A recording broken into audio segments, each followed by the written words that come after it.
Hey, soap fans, grab your strongest coffee or maybe something a little harder because we are diving deep today, and I mean really deep. My fingers are already tired just thinking about everything we have to unpack right now. My brain is fried from looking at all the spoilers and timeline updates, but we need to talk about the bold and the beautiful because things are getting absolutely insane. We are talking about life and death. We are talking about betrayals. We are talking about history repeating itself. So let's just get right into it. No filter, no fancy words, just raw information and a whole lot of my personal opinions dumped right onto this page. The Bold and the Beautiful spoilers document that the setup right now is that Taylor Hayes and Deacon Sharp should fear the Reaper. And by Reaper, I obviously mean Sheila Carter Sharp because she is on a warpath. But honestly, that is such a tired, anticipatory request.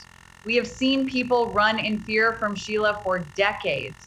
It begs a far more compelling alternative question. What if Taylor shouldn't be scared, but Sheila should be? Just think about it for a second. Really think about it. Imagine a storyline in which Taylor takes an unexpected stand.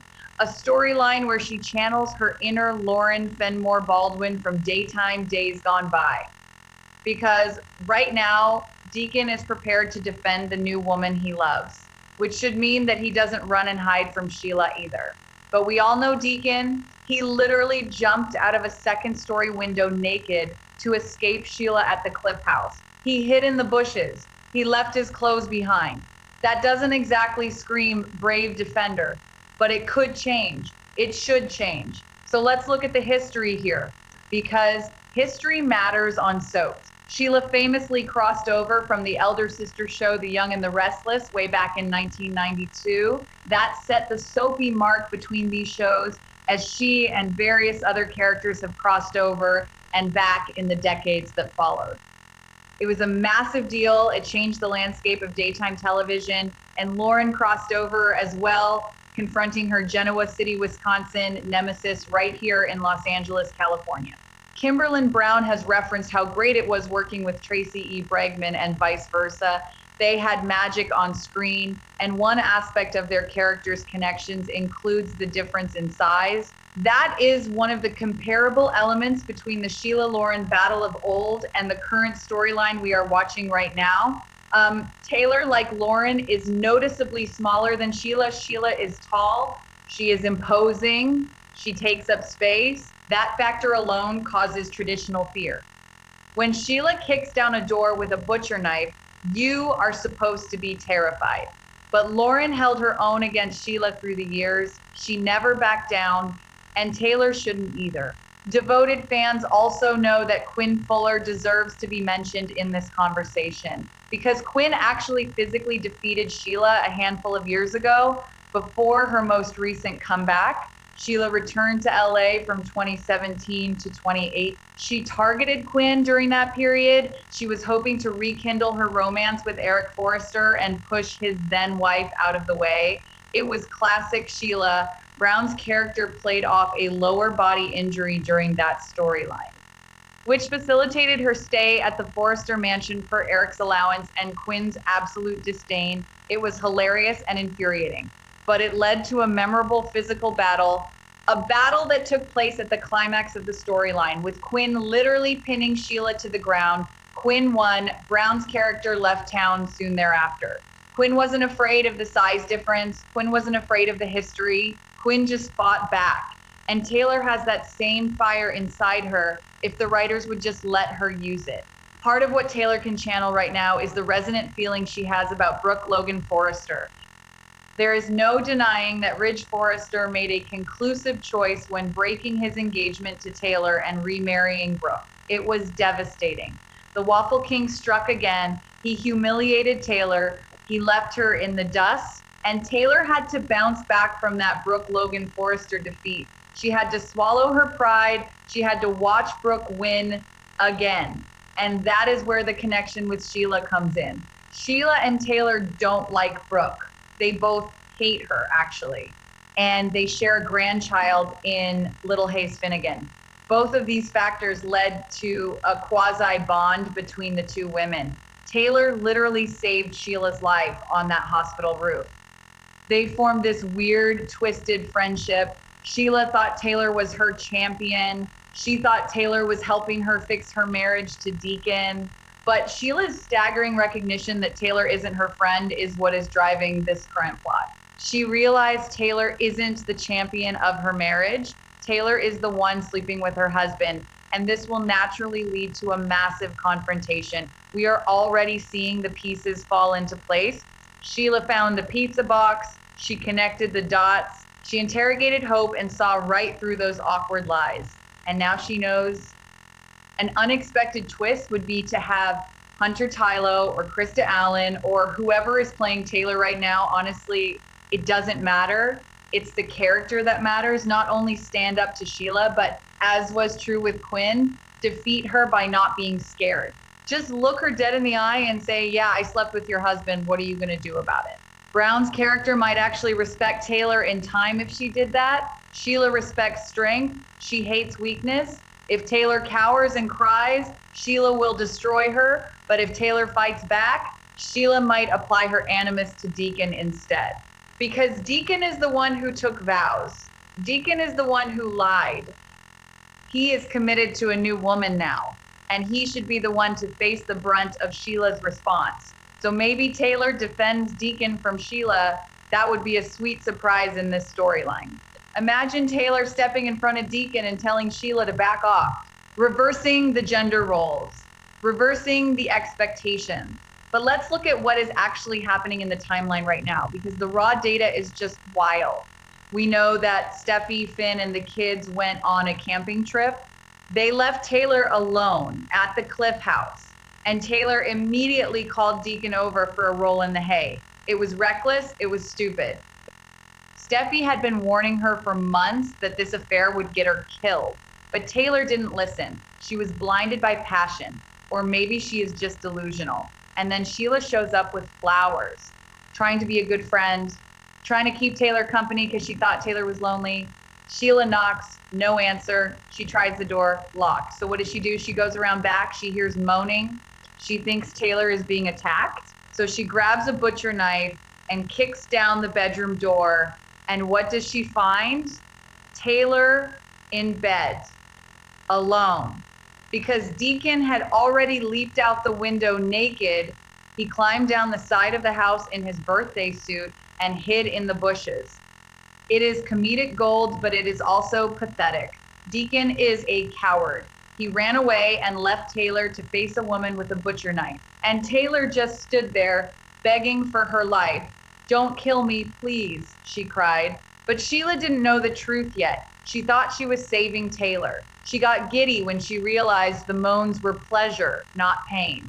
She started asking uncomfortable questions about the mystery man. And Taylor lied. She covered it up. She stashed Deacon's clothes. She thought she got away with it, but Sheila is not stupid. She left the Cliff House. She went back to Il Giardino, and she saw a pizza box. The exact same pizza box she saw on the kitchen table at the Cliff House, and boom, the dots connected, the puzzle pieces fell into place. Sheila realized her husband was the mystery man. Meanwhile, Deacon is back at his apartment pretending to be asleep on the couch. Sheila wakes him up. She tells him all about the Cliff House drama, and Deacon plays dumb. He gives vague answers about his fake dinner with Hope. He thinks he is so slick. He even calls Taylor later to reassure her that their secret is safe. He tells Hope that Sheila doesn't know anything. He is completely, utterly delusional. And then Steffi comes home. She sees the broken door. She demands answers. Taylor confesses to having Deacon over and the close call with Sheila. And Steffi absolutely loses her mind. She goes ballistic. She rips into Taylor for disobeying her and putting the entire family in danger. Steffi knows what Sheila is capable of. She knows Sheila has a bunker somewhere with a full artillery. She knows Sheila accidentally shot Finn the last time she was waving a gun around. But Taylor doesn't care. She insists they are safe. She tells Steffi she is in love with Deacon. She plans to have more secret dates. It is maddening. Taylor is acting like a lovesick teenager instead of a world-renowned psychiatrist. So Steffi takes matters into her own hands. She calls hospital security. She puts the hospital on high alert. She names Sheila as a person of interest and demands she be kept out of the building. Steffi is trying to protect her mother.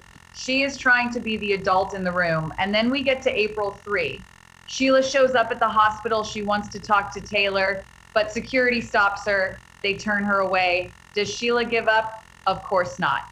This is Sheila Carter. She slips into a staff room. She steals a nurse's uniform. She revives her dark nurse Sheila persona. It is a brilliant callback to her past. She bypasses security and makes her way into the psychiatric ward.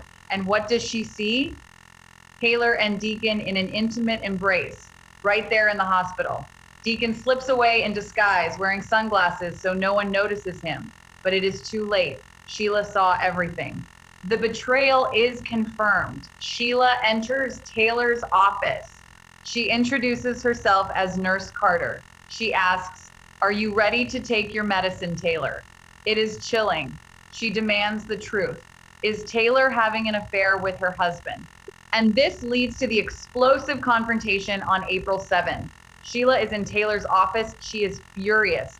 Taylor tries to lie again. She tries to say nothing is going on, but Sheila isn't buying it.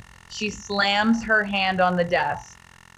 She yells, "You've been cheating behind my back. Why don't you just admit it, Taylor?" And Taylor finally breaks. She confesses to the affair, and Sheila erupts. She starts trashing the office. She knocks over a framed photo. It shatters. Taylor cries out Sheila's name in terror. This is the exact moment I am talking about. This is the moment where Taylor needs to channel Lauren Fenmore. This is the moment where Taylor needs to channel Quinn Fuller. She shouldn't be crying. She shouldn't be cowering. She should stand up, look Sheila in the eye, and fight back. She should tell Sheila that her marriage was a sham anyway. She should tell Sheila that Deacon loves her, not the psychopath who shot her own son. But the spoilers say things go horribly wrong. Sheila doesn't just trash the office. She is heartbroken. She is out for blood. She assumed her marriage was back on track thanks to Taylor. She feels betrayed by her husband and her friend. So she gets a gun, she attacks, and in a shocking twist, it isn't Taylor who takes the bullet, it is Steffi. Steffi tries to stop Sheila. She jumps in the way, and she takes the bullet intended for her mother. It is an absolute tragedy. Finn has to race to save his wife's life because his own mother shot her again. It is a nightmare repeating itself, and it all could have been avoided if Taylor had just listened, or if Taylor had just stood her ground and fought Sheila herself instead of letting Steffi play the hero. And what about Ridge? Steffi tells Ridge the truth before all this goes down. She exposes Taylor's secret. Ridge is furious. He rants about Taylor sleeping with a psychopath's husband. He judges her. The Waffle King has the nerve to judge someone else's romantic choices. He considers taking it upon himself to be Taylor's hero, but he is too late. Steffi pays the price. And Deacon is off somewhere reassuring, hope that everything is fine. He is promising hope that Sheila is in the dark. He is making a fool of himself while his wife is literally shooting people. Deacon needs to step up. If he truly loves Taylor, he needs to face Sheila. He needs to take the heat. But again, what if Taylor defended him? What if, after Steffi gets shot, Taylor finally snaps? What if the guilt of her daughter taking a bullet for her pushes Taylor over the edge? She could become the aggressor. She could hunt Sheila down. She could use her psychological expertise to completely break Sheila's mind. Lauren Fenmore didn't just fight Sheila physically, she fought her mentally. She tortured her right back. Quinn Fuller didn't just pin Sheila to the floor, she dominated her.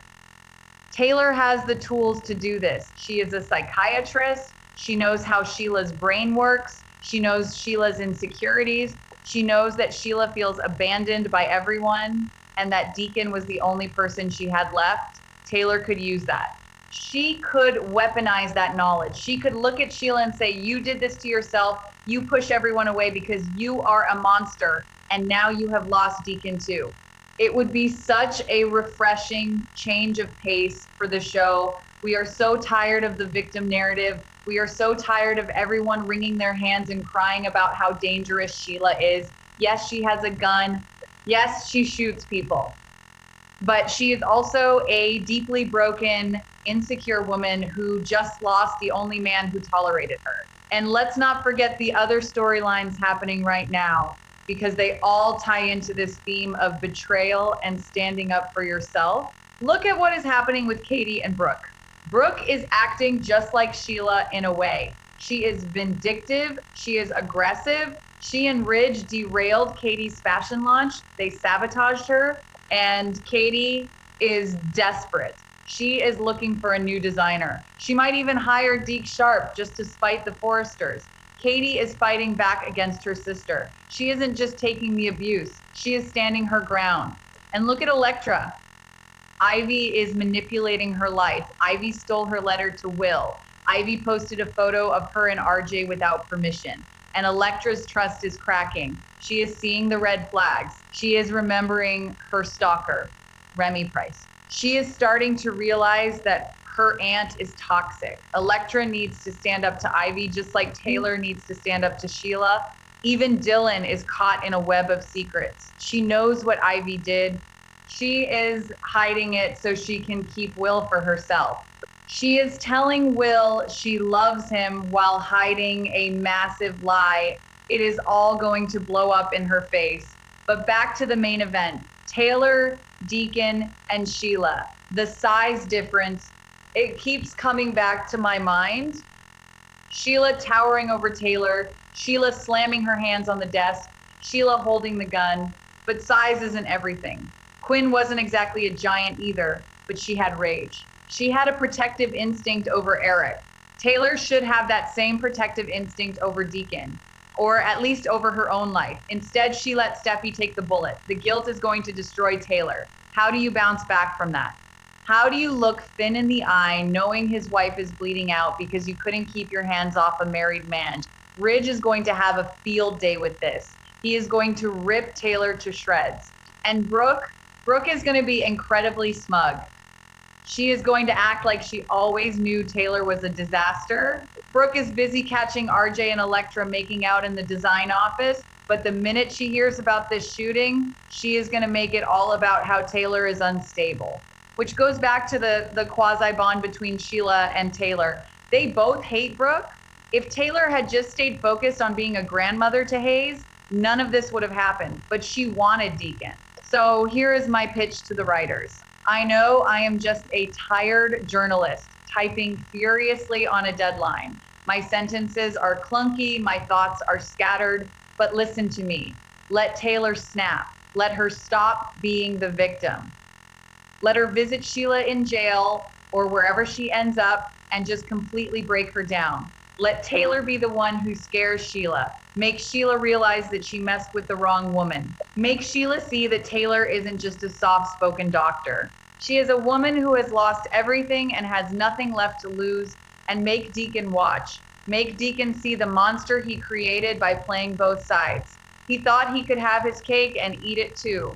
He thought he could stay married to a psychopath and sleep with a psychiatrist. He is the real villain here in a way. His cowardice caused all of this. He jumped out a window and left Taylor to face the music. He lied to Hope and made her complicit in his cheating. He deserves to face Sheila's wrath, and he deserves to watch Taylor become a total badass. It would be a sweet surprise in this storyline. It would elevate the show. It would give us the Lauren Fenmore energy we have been missing for decades. It would give us the Quinn Fuller physical dominance we crave. But knowing this show, we will probably just get more crying, more hospital waiting room scenes, more Ridge pacing back and forth and yelling at people, more Deacon looking confused and guilty. I just want more. I want the history to matter. I want the Y&R 1992 crossover to be referenced on screen. I want someone to look at Sheila and say, you couldn't beat Lauren, you couldn't beat Quinn, and you sure as hell aren't going to beat me. Is that too much to ask? Probably. But a tired soap fan can dream. And another thing, the whole Hope and Liam situation, Rumors are flying that Annika Noel might be pregnant in real life because of her baggy wardrobe choices. If that is true, they need to write it in.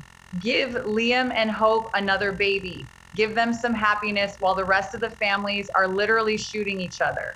Beth and Kelly need a sibling. Douglas needs a distraction in Paris. It would be a nice contrast to the absolute bloodbath happening at the hospital right now. Because let's review the timeline one more time just to make sure we have all the facts straight. April 3, Steffi stopped security from allowing Sheila into the hospital. Sheila gets rejected. Sheila steals a nurse uniform, becomes Nurse Carter, infiltrates the psych ward, sees Taylor and Deacon hugging. Deacon sneaks out in sunglasses. Sheila confronts Taylor as Nurse Carter, asks if she is ready to take her medicine. April 7, Steffi seeks Ridge's help, exposes the secret. Ridge is furious. Deacon lies to Hope again. Sheila confronts Taylor in the office, yells at her for cheating, slams the desk. Taylor confesses. Sheila trashes the office, knocks over the photo. Sheila gets a gun, attacks. Steffi jumps in the way. Steffi gets shot. Finn races to save her. It is a perfectly paced disaster. It is a train wreck you can't look away from. But the psychological elements are what make it truly fascinating. The betrayal, the humiliation. Sheila isn't just mad because her husband cheated. She is humiliated because he cheated with her friend. She is humiliated because they were sneaking around behind her back, treating her like a fool. The betrayal isn't going to get them killed, but the humiliation factor very well could. That is what drove her to grab the gun. And Taylor is humiliated because she got caught. She got caught by her daughter. She got caught by her lover's wife. She is going to be judged by Ridge. She is going to be mocked by Brooke. She has lost the moral high ground forever, so she might as well embrace the darkness. She might as well become the Lauren Fenmore of this generation. Stand up, fight back. Defend your man. Defend your life. Show Sheila Carter that you are not afraid of the Reaper. Show her that you are the Reaper. That is the article. That is the truth. I am going to go ice my wrists now.